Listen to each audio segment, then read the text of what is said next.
دوسری طرف ابراہ چلایا، میں نے کہا آگے بڑھو. اس کے فوجی چیخے، ختم کر دو.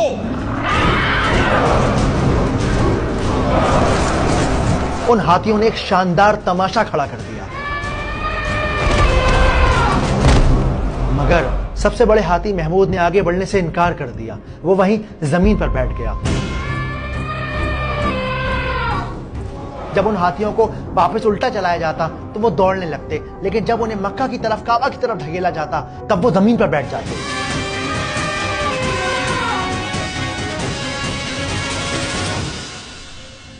اور پھر لوگوں نے وہ منظر دیکھا جس کا تصور بھی ناممکن تھا. بابا وہ دیکھیے آسمان کی طرف.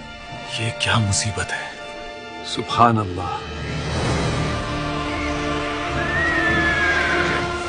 دیکھتے ہی دیکھتے لاکھوں پرندوں نے آسمان کو ڈھک لیا.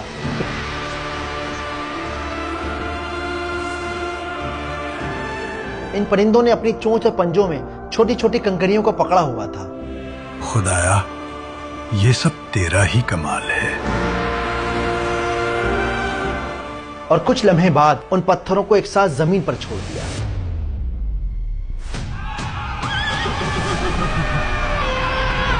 أَلَمْ تَرَ كَيْفَ فَعَلَ رَبُّكَ بِأَصْحَابِ الْفِيلِ.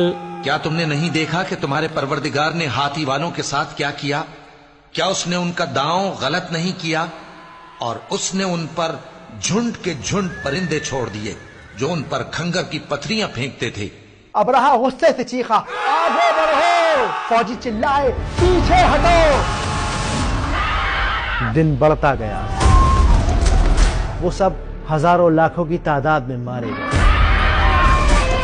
ابراہ کی ساری طاقت مٹی میں مل گئی.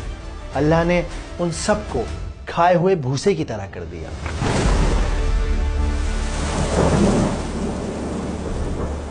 اس واقعے کے 50 دن بعد آپ صلی اللہ علیہ وآلہ وسلم کی ولادت ہوئی.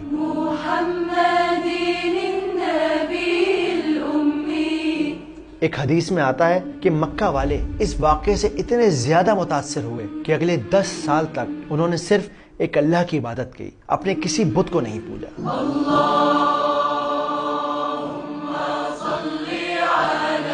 تو یہ تھی سورہ فیل کی بیک گراؤنڈ سٹوری.